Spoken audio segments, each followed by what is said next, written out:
There's a feeling you get on Sunday evening. Not sadness, not dread, even though that's the word you reach for. Something quieter, something that doesn't have a clean name, which is exactly why you've never said it out loud to anyone. You're sitting there, maybe scrolling, maybe staring at the wall, pretending to relax. And underneath the noise of what to eat and what you forgot to reply to, there's a voice. Low, persistent, asking the same question it always asks. Is this it? Not because your life is bad. You'd almost rather it were bad. At least then you'd have a reason. Not because you hate your job. You don't. That's the confusing part. But because somewhere between the commute and the calendar invites and the performance review where they told you you're exceeding expectations, something that used to feel like you went quiet. And here's the part you haven't admitted yet, not even to yourself. You can't remember exactly when it happened. There was no single day, no breakdown, no moment you could point to and say, that's when I started disappearing. It happened so slowly, you mistook it for growing up. That's what nobody talks about, not burnout. You've heard that word so many times it's lost its edge. This isn't burnout. This is older, quieter. And by the end of this video, you're going to recognize it in places you didn't expect, in the way you talk in meetings, in what you do on Sunday nights, maybe even in the way you just nodded along reading this. Jung had a name for it. He called it the persona crisis. And once I show you where it's hiding in your week, you will not be able to pretend you didn't see it. So you've built yourself a story to explain the Sunday feeling. Everyone does. Here's yours, or some version of it. Maybe you've decided it's the job. Wrong company, wrong manager, wrong industry. If I found something more aligned with my values, this feeling would disappear. You've told yourself this, probably more than once, probably most recently while half watching a video exactly like this one. Or maybe you've decided it's a discipline problem. You're not doing enough on the outside. You need the morning routine, the side hustle, the gym streak. Fix the inputs, the output fixes itself. Or, and this is the one you don't say out loud, maybe you've decided it's you, that you're too sensitive for a normal job, too restless, too much, that everyone else seems to manage fine, so the problem has to be something broken in you specifically. You've acted on these diagnoses. You know you have. You updated the LinkedIn, downloaded the productivity app, started the morning routine on a Monday, and quietly abandoned it by the following Thursday. Told yourself to just be more grateful, as if gratitude were a switch you'd simply forgotten to flip. And here's the uncomfortable math. None of it worked. Not really. Not for more than a few weeks at a time. You already know this. You're not watching this video because the LinkedIn update fixed anything. You're watching because some part of you suspects the diagnosis itself was wrong. It was. Your problem was never the job title. It was never the missing morning routine. It was never a character flaw you needed to fix. Your actual problem is something you've been doing to yourself for years, without realizing it, that has nothing to do with productivity at all. You've been disappearing. And the next part is where I show you exactly how, because the mechanism is so ordinary, so woven into your Tuesday at 9 a.m., that you've never once flagged it as a problem. Carl Jung spent his life studying the structures underneath human behavior, and one of his sharpest observations is this: you are not one person, you are two. There is the self, the actual you, instincts, values, creative impulses, the things that lit you up before anyone paid you to be anything, the version of you that existed before your first job title. Do you remember her? Him? Even a little? And then there's the persona. Jung borrowed the word from Greek theater. Persona literally means the mask an actor wore so the audience would know which role they were playing. That's exactly what yours does. It's the version of you that shows up at 9 a.m., the one who laughs at the right moment in the all-hands, the one who phrases disagreement diplomatically, even when what you actually want to say is sharper than that. The persona isn't evil. It isn't fake in some shallow sense. It's necessary. You need a mask to function around other people. Jung knew that. Here's where it goes wrong. When you wear that mask for 8, 9, 10 hours a day, when you spend the entire workable portion of your one life answering to a title, performing competence on days you don't feel competent, your brain starts doing something you never agreed to. It starts confusing the mask for the face. You stop being a person who has a job, you start being the job. And I want you to sit with that for a second, because it's not a metaphor. If someone asked you, "Who are you?" right now, would your job title be the first sentence out of your mouth? If yes, that's not an accident. That's the mechanism I'm describing, already at work in you. When the persona swallows the self, you don't get burnout. You get something quieter and worse. You get a hollowness that a vacation doesn't fix, that a raise doesn't fix, that a new job, I promise you, usually doesn't fix either. So if the mask has already swallowed the face, how do you even know? What does it look like from the inside on an ordinary Tuesday while it's happening to you right now? That's next. Let me walk you through your own week. Stop me if this sounds familiar. Monday morning, you wake up. Before you've even fully surfaced from sleep, the roll is already loading. What meetings do I have? What did I leave unfinished? What version of myself does today require? Notice what just happened. You did not wake up as you. You woke up booting your persona, and you did it automatically. The way you'd grab your phone off the nightstand without thinking. By 9 a.m., you're performing. Not lying, performing. Calibrating your tone, managing how you're perceived, choosing words with an audience in mind, even in a one-on-one. You are an actor who has been on stage so long you've forgotten there was ever a rehearsal room, or a version of you that existed off-script.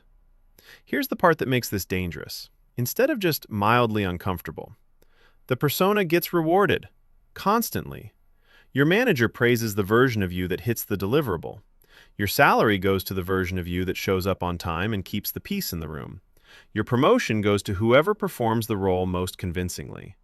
And your actual self, the curious, contrary, uncertain, searching parts, gets nothing. No feedback, no bonus, no promotion ceremony. It just gets quieter. Jung had a name for where all of that goes. He called it the shadow, and this is exactly where it lives. Every piece of you that you suppress to maintain the persona doesn't vanish. It gets pushed somewhere dark, and it sits there. Your frustration, your boredom, your creative longing you haven't named in years, your grief over the path you almost took at 26. You didn't eliminate any of that by suppressing it, you just stopped being conscious of it. And unconscious things don't stay quiet forever. They come out sideways. In the irritability you feel toward someone who genuinely did nothing wrong. In the numbness toward things that used to make you feel something. A hobby you dropped. A person you stopped calling. A version of a Saturday you used to look forward to.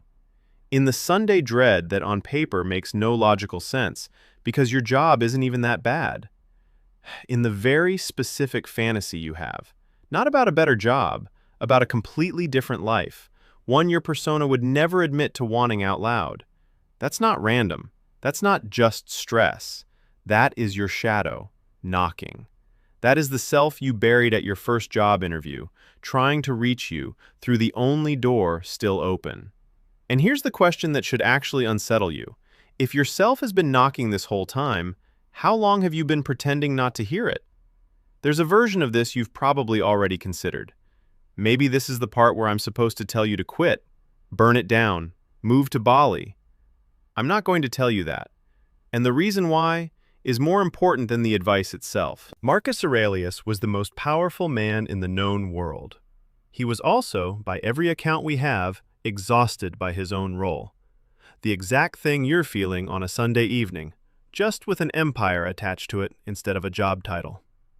His private journals were never meant to be read by anyone. No audience, no persona required. And they're filled, again and again, with one question. Not, how do I rule better, but, who am I, underneath what I'm required to be? He wrote, "You have power over your mind, not outside events. Realize this, and you will find strength." Here's what almost everyone misses about that line, because it gets quoted as generic motivational wallpaper. He's not talking about stoic indifference, gritting your teeth through a bad meeting. He's talking about the radical act of locating yourself, your actual self, underneath the layers of role and expectation and duty that an empire, or a job, piles on top of a person. The Stoics had a word for that inner self, the hegemonikon, the ruling faculty, the part of you that watches your own thoughts instead of being swept along by them. The part that can look at the mask you're wearing in a meeting right now and quietly say, "This is what I'm doing, it is not what I am." That distinction between the role and the self is precisely what your job, structurally, does not give you room to make. There is no scheduled 15 minutes in your calendar for the hegemonikon to breathe. No line item for the observer to observe. You are always in the meeting, always in the inbox, always reacting, producing, performing the next deliverable. And a self that never gets the chance to observe itself doesn't stay still. It erodes. So if Marcus Aurelius, Emperor of Rome, the single most powerful man alive, still had to consciously fight for that inner gap, what makes you think your 9 a.m. stand-up is going to leave you any room for it by accident? It won't. Which is exactly why the next part isn't optional. Let me tell you what I am not about to say. I am not going to tell you to quit your job. Not going to tell you to burn your life down and start over. Not going to tell you to become an entrepreneur, or a monk, or move to Bali because a video told you to. Those are beautiful fantasies. They work for almost no one. Here's why. The person who quits the corporate job to find themselves and 3 years later feels exactly as hollow, just with less money and a new identity built around being someone who used to work in finance, they didn't escape the trap. They just bought a new mask. So if quitting isn't the answer, what is? This is the part most people skip past because it sounds too small to matter. It isn't. Step 1. Recognize that you are wearing a mask. Right now. Today. Not as a metaphor. Concretely. The next time you're in a meeting, actually watch yourself. Notice the half-second your voice shifts register. Notice the word you almost said and swapped for a safer one. Notice exactly who you're performing for and what you think will happen if you stop. Don't judge it, don't try to fix it on the spot, just see it. The moment you can watch the persona from outside it, you've created a gap, small, almost nothing, between you and the role. And in that gap, your actual self gets room to breathe, for the first time in a long time. Step 2. Give the self a territory the job cannot touch. This one is non-negotiable, and I mean that. Not Netflix, not another scroll session. Those are passive performances consuming more of you, not feeding you back. Something active, a practice, a project, a craft where the feedback loop is immediate, the reward is yours alone, and the only audience is you. This isn't a productivity hack. This is how you stay in a relationship with the part of yourself no job description will ever mention. Because if you don't give the self a territory voluntarily, it will take one anyway. In depression, in a fantasy you keep returning to, in a midlife crisis that, looking back, was never sudden at all. Step 3, and this is the one people flinch at, you have to make actual contact with what you've been suppressing. The shadow does not want to destroy you. It wants to be let back in. That irritability at someone who didn't deserve it? Underneath it is a need you haven't met. That numbness toward things you used to love? Underneath it is a grief you haven't let yourself feel yet. That Sunday dread, the one that started this whole video? Underneath it is one question. The one you've been avoiding since the first paragraph of this script, if we're honest. What do I actually want my life to look like? Not your persona's answer. Not the answer that sounds good at a dinner party. Yours. You don't have to answer it today, but you do have to start asking it, because the alternative is exactly the life you've been living, the one that put you on that couch on a Sunday evening in the first place. Here's where most people get this wrong, and you might be about to make the same mistake right now. They think the goal of this work is to feel better, less anxious by Monday, more motivated by 9 a.m., a lighter Sunday evening. That might happen, but it was never the point. And chasing it as the point is exactly how people give up on this work in 3 weeks. The actual point is to become more real. Jung wrote, "The privilege of a lifetime is to become who you truly are." Notice the word he chose, privilege, not a default setting, not something that happens to you if you just relax enough, something you have to choose, on purpose, again and again, against a world that profits from you staying legible, useful, and predictable instead. So what does this actually look like on an ordinary Wednesday, 3 months from now, if you do this? You still wear the mask, but you know it's a mask, and that knowing changes everything about how it sits on you. You still go to the meetings, but there's a part of you watching with a kind of quiet, almost amused clarity that the meeting cannot fully consume anymore. You still do the work, but you now have something outside the work that is entirely yours, that no performance review can touch, no manager can rate, that belongs to the self alone. And slowly, not in a single dramatic weekend, but slowly, the hollow feeling starts to fill back in. Not because your job changed, because you did. Because you stopped outsourcing the question of who you are to a company that was never going to answer it for you, and started doing that work yourself. No one warned you about this. They told you to study hard, get a good job, be professional, climb the ladder. Nobody told you that every ladder leans against a wall, and you should probably know which wall before you spend 30 years climbing.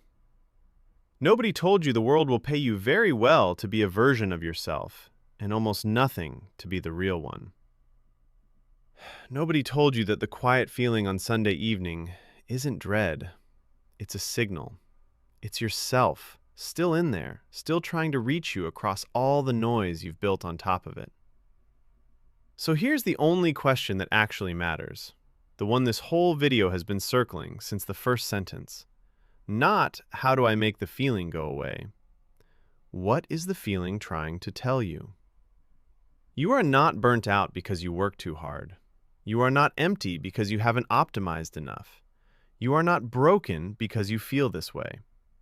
You are feeling exactly what any person feels after living inside a role long enough to forget there was ever a self underneath it. And the fact that you can still feel it, that the signal is still reaching you, even now, even after all this time, that's not weakness. That's the self. Still alive, still waiting for you to answer, still yours if you want it back. This was never about the job. It was always about the one question the job kept you too busy to ask. Who are you underneath all of this? Start there.